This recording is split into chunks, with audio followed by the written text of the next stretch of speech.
The drifter and the cry. The desert wind scraped against his face like a knife, carrying with it the taste of dust and iron. Heat shimmered off the earth in waves, bending the horizon until sky and ground bled together in a blur of white fire. His horse's hooves sank deep into the sand, each step slower than the last, each breath from the animal's throat ragged as though it might give out before sundown. The drifter leaned forward in the saddle, shoulders hunched beneath the sun's hammer. His hat brim shaded little, his coat long faded to the color of old bone. He carried no banner, spoke no words, gave no sign of destination. If you'd seen him from afar, you might have thought him some wandering ghost come out of the wastes. But then, "Don't go." The words were thin as smoke, carried strange upon the wind. He stiffened, pulling the reins tight. The horse whinnied, stamping. He listened. Nothing but the creak of saddle leather and the shriek of a vulture overhead. Then it came again. "Don't go." This time clear. A child's voice, breaking with fear.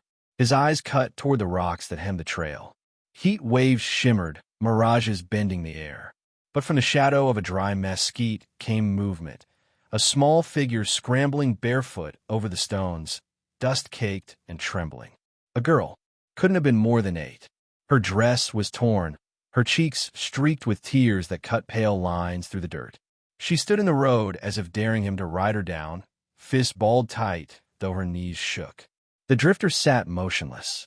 His voice, when it came, was rough from disuse. "Step aside." She shook her head. "Please don't go." The silence stretched. Only the low groan of windmill blades turning somewhere distant and the dry hiss of sand shifting at their feet. He nudged the horse. It took one weary step forward. The girl did not move. "They'll kill her," she said, voice breaking. "My mama. They said they would if we don't leave." He reined in again, breath catching sharp in his throat. The girl's eyes burned into him, desperate, as if she could see through his silence, through the desert-dry shell he carried. "I can't help you," he said. "Not me." She stumbled closer, hands clutching at the stirrup, gaze lifted high to meet his. "You have to. Nobody else will. The town won't fight. They just watch. Please." Her words rang against the hollow place in him he'd thought long dead. He shifted in the saddle, looking past her. Beyond the rocks lay a valley, scarred land where mesquite clung to life and the skeletons of fence posts leaned broken. Farther still, a lonely house stood against the scorched horizon, half its roof caved, black marks of fire licking up the walls. A corral lay in ruin, a handful of cattle nosing at the dirt. At the doorway of that house, a woman stood. The wind caught her hair, black and tangled, whipped across her face. She did not wave, did not call, only stared at him as if waiting for a judgment she already knew would come. He knew her kind of stare. He'd seen it on battlefields, in the eyes of widows left among the ruins. Stubborn, defiant. A woman who had lost near everything yet still clung to the little left. The child's grip tightened. "You can't leave us." He swallowed hard. The desert pressed in, heavy, suffocating. Memories clawed from the dust, faces he had failed, voices swallowed by smoke and gunfire. With a sharp tug, he freed the stirrup from her hold. The girl stumbled back, eyes wide with betrayal. "I'm no savior," he muttered. He spurred the horse, circling around her. The animal lurched forward, hooves kicking up dust. The child spun, crying out again. "Don't go." The words struck him harder than a bullet. They echoed long after the wind had carried them away. His horse slowed of its own accord, ears twitching. The drifter's hands clenched on the reins. He shut his eyes against the voice inside, the one he'd buried beneath years of silence. But it clawed free now, relentless, pulling him back. When he opened them, he saw the woman at the house, still standing, still watching. Her shoulders squared, her face shadowed with ash and grief. And in her eyes, recognition. She knew him. He did not know how, but he felt it as plain as the sun on his back. The horse shifted beneath him, restless. The drifter breathed slow, long. Finally, with a curse under his breath, he wheeled the animal toward the valley. The girl gasped, running to keep up as he guided the horse down the slope toward the burned-out ranch. The closer he came, The heavier the silence grew, broken only by the slow clop of hooves and the child's labored steps. The house loomed, its boards charred, the smell of smoke still lingering. The woman at the doorway stepped forward, her eyes never leaving his. When he dismounted, dust swirling around his boots, she spoke, voice low, rough with exhaustion. "You came." The drifter said nothing. Her gaze flicked toward her daughter, who clung now to his coat like a drowning soul clutching driftwood. Then back to him. "You don't fool me," she said softly. "I know what you are." The words cut deep, though he gave no sign. He only turned, looking out across the wide plain, where the sky stretched endless and cruel. In the distance, a vulture traced circles above something dying. The desert had spat him out here when he'd meant to ride past. He'd wanted no ties, no pleas, no voices calling him back to the man he once was. But the child's words lingered in the air still, heavy as the heat, impossible to outrun. "Don't go." The town of shadows. Boots struck hard against the boards of the main street, each step echoing through silence too thick for daylight. The drifter walked beside the child and her mother. The town stretched before them like a husk picked clean by crows. Curtains twitched. Faces vanished quick as rattlers. Doors shut with the soft finality of fear. Only the wind spoke, rattling the dry saloon sign until it moaned on rusted chains. The child pressed closer to him, her small hand brushing the hem of his coat. The widow carried herself straight, chin high though her eyes carried nights without sleep. Her voice was low when she spoke. "They see us, but they won't help." The drifter's eyes swept the street. The sheriff's office sagged under years of neglect, its star-shaped sign faded to rust. Across from it, the saloon doors swayed, squealing as though they remembered screams too long unpunished. A rider emerged from the saloon. Spurs clinked sharp, hat low, grin mean. He spat dark into the dust and sized the drifter with a long, lingering stare. "Well," the rider drawled. Widow Mercer found herself a friend. The widow stiffened. "Go back to your master, Briggs. I've got nothing for you." Briggs laughed, slow and cruel. "Nothing left, maybe, but Jedediah Cole don't like stubborn weeds sprouting where he aims to build his fences." His eyes slid to the drifter. "And who might you be, stranger?" The drifter said nothing. Briggs smirked. "Silent type. Ain't gonna matter. You'll be dust same as her." The widow stepped forward. "You tell Cole he can burn every fence, steal every cow, but I won't sell. Not now, not ever." Briggs leaned close, breath sour, grin sharp. "He don't want your words. He wants your land. And when the time comes, lady, words won't stop bullets." The drifter's hand twitched, not to his gun, but to the brim of his hat, pulling it lower. Briggs caught the motion, his smirk faltering just an inch. Something in the silence, something coiled beneath it, made him spit again and back away. "You'll wish you listened," he muttered, mounting up. "Cole's coming, and when he does, don't say you weren't warned." Hooves thundered down the street, leaving dust hanging like smoke. The widow let out a breath, fists trembling at her sides. "That's how it is here. Fear buys silence. Cole owns them all, even the law." The child looked up at the drifter. "But you scared him." The drifter shook his head, eyes fixed on the dust Briggs had left behind. They walked on. The general store's door creaked open, the shopkeeper peering out, eyes darting. He didn't speak, only shoved the door shut when the widow met his gaze. At the end of the street, the church bell hung crooked, rope frayed, never rung anymore. The town itself felt starved, bones stripped bare by one man's hunger. The widow led them toward her wagon hitched outside the store. The child climbed on a bench, clutching the reins though her hands were too small to hold them steady. The widow turned to the drifter. "You can ride on. No one here will stop you. I don't blame you for it." The drifter's shadow stretched long across the dust, falling beside hers. He said nothing, only glanced toward the far ridge where the desert bled into sky. The widow studied him a moment longer. "But you should know, Cole won't let you walk away either. Not after he's seen you here. Not after his man's told him." Her words hung heavy. The child's voice broke through, small and certain. You'll stay. The drifter's jaw clenched.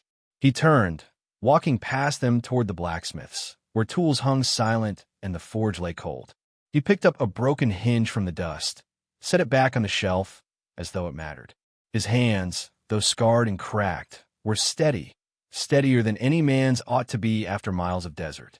Behind him, the widow spoke to her daughter. Don't ask more than he can give. But the girl's eyes never left him. The sun slid lower, shadows stretching long and sharp. The saloon doors banged open again. More riders this time, 3 men with pistols loose at their hips. Their laughter carried through the dead town like wolves circling sheep. The widow stiffened. The drifter turned, slow. One of the riders called out, Jedediah's got eyes everywhere. He don't like strangers sniffing round where they don't belong. They stopped short when they saw the drifter stare. Not words, not threat, just the weight of silence, the kind that pressed down heavier than any hand on a gun. The riders hesitated, exchanged glances. Then, with forced laughter, they turned their horses, spurring off toward the horizon, dust trailing like smoke from a fire not yet set. The widow's breath shook. He owns the town, but you don't fear him. The drifter's gaze followed the dust until it vanished. Then he turned back toward the wagon, the child's hopeful eyes pulling at him like chains he could not see but could feel all the same. Above, the vulture circled again, lower this time, as if it knew blood would soon be spilled. Blood on the horizon. Flames licked the night, crackling fierce against the black sky. Smoke stung the drifter's eyes as he swung the bucket, water hissing over the charred fence post. Sparks leapt, carried off by the wind toward the widow's barn, its roof already caved, timbers glowing red. The widow shouted through the haze, dragging what cattle she could from the corral. The child coughed hard, clutching at her mother's skirt, eyes wide with terror. On the far hill, shadows on horseback watched, their laughter carrying down through the smoke. The drifter dropped the empty bucket, shoulders heaving. His hand twitched once toward the holster at his hip, then fell away. He turned back to the burning fence, feeding more water to the flames until only smoke and ruin remained. When dawn came, the ranch lay blackened, half-eaten by fire. The cattle that remained pressed against the far fence, restless, spooked. The widow knelt in the dirt, hands trembling, as if the earth itself had been ripped from beneath her. The child's voice was a whisper. Why do they hate us? The widow's jaw clenched, eyes wet. She had no answer. The drifters stood apart, hat low, gaze fixed on a ridge where the riders had vanished. A sound came from behind, the shuffle of boots, a cane striking the dirt. An old man approached, one arm missing, his coat frayed blue from another war long past. He squinted at the drifter, then his eyes widened with recognition. I'll be damned, the veteran rasped. I know that face. The widow looked up. What is it? The old man circled, studying him. James Carver, the ghost of Shiloh. You fought at the river, didn't you? They said you dropped men at half a mile, never missed. Some say you vanished after the war. Too much blood on your hands. The drifter's shoulders tightened. His voice came low, gravel rough. Keep my name buried. The old veteran spat in the dirt. Names don't stay buried. Not when they're carved in blood. The widow stared hard at him now. It's true. Carver gave no answer. His silence spoke enough. She rose to her feet, fists clenched. And you would ride on? Let them burn us while you pretend you're just passing through. His jaw worked. I swore off killing. I lost more than I can carry. A wife. A boy. All because I believed the gun could set things right. The widow's voice broke. Then help me, because I still believe it. If you couldn't save them. Her gaze flicked to her daughter. Then save her. The child looked up at him, her small face streaked with soot. Please, mister, don't let them take my mama. Carver turned away, staring at the horizon. The smoke of the night still hung there, curling skyward like a curse. By midday, word had spread. The saloon filled with whispers, eyes darting to the street where Carver walked. Some called him a ghost, others a killer who should have stayed buried. Behind the bar, the keeper leaned close to a patron. If Cole hears Carver's here, he'll bring the whole gang, just to prove no man stands against him. Carver heard them, but kept walking. That evening, The widow's porch sagged beneath the weight of silence. She sat with her daughter, stroking the girl's hair as she slept against her lap. Carver leaned against the post, arms folded, eyes fixed on the last of the sun sinking behind the ridge. Hoofbeats broke the quiet. Briggs rode up, 2 men at his back. He stopped at the edge of the yard, smirked sharp under the brim of his hat. "Cole sends word," Briggs called. "At dawn this ranch falls. You, your land, your cattle, all of it. Walk away now, and maybe he lets you live." The widow rose, anger blazing. "Tell your master I'll see him in hell before I give him what's mine." Briggs's grin widened. "Then hell's where you'll be by tomorrow." His gaze flicked to Carver. "And you, ghost, thought you died with the rest of him. Cole will enjoy burying you proper." Carver's silence weighed heavy. His eyes, cold and flat, never left Briggs. For a flicker, the rider shifted uneasily before covering it with a laugh. "Dawn, then," Briggs spat, wheeling his horse. The 3 rode off into the dusk, hooves pounding like war drums. The widow's shoulders sagged when they vanished. "They'll come with everything." Carver said nothing. He moved inside, sat at the old table, fingers brushing across the worn wood. The house smelled of smoke, ash clinging to the walls. His hat lay on the boards beside him, and for the first time, the iron weight of his past pressed visible across his face. The widow stood in the doorway, watching. Her voice was low, almost breaking. "Why run from what you are?" His hand rested on the table, still, heavy, "Because what I am kills everything it touches." She stepped closer, eyes fierce. "Or maybe it saves what no one else dares to fight for." The night thickened, still and sharp. The child stirred in her sleep, whispering words half-formed. "Don't go." Carver rose, slow, deliberate. He crossed the room, opened the old chest by the door. Inside, his gun belt lay coiled like a rattler, leather-cracked, iron-worn but ready. His hand hovered, trembling, then closed around it. When he buckled it to his waist, the sound was final as a judge's gavel. Outside, the wind moaned through the scorched fence, carrying with it the promise of blood. The showdown of legends. The first light split the horizon, red as spilled blood. Windmill blades groaned against the morning air. Dust swirled low across the street, where silence waited like a noose. Carver stepped out from the widow's gate, boots sinking in the loose grit. The child stood behind her mother on the porch, clutching folds of her dress, eyes wide and unblinking. From the ridge came the thunder of hoofs. 12 riders crested the rise, their shadows long across the plain. At their head rode Jedediah Cole, broad-shouldered, coat black as tar, his hat pulled low to shadow eyes that burned with cruelty. His men laughed as they descended, dust billowing around them like storm clouds. They fanned out across the yard, rifles glinting, pistols loose. Cole reined in at the center, gaze fixed on Carver. "So it's true," Cole called, voice carrying like a bell of iron. The ghost crawled out of the grave to stand with the widow. Carver said nothing. His silence cut sharper than words. Cole spat. "Makes no difference. Ghosts bleed same as men." The riders shifted, circling. One chuckled low. Another spat into the dirt. Fingers twitched near iron. The whole town watched from shuttered windows, breath held, prayers half-formed. The widow stood rigid, her voice steady though her hand shook. "This is our land. You'll take no more from us." Cole sneered.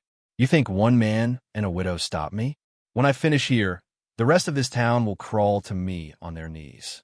His words hung heavy. Then silence. The kind of silence where even the wind dares not stir.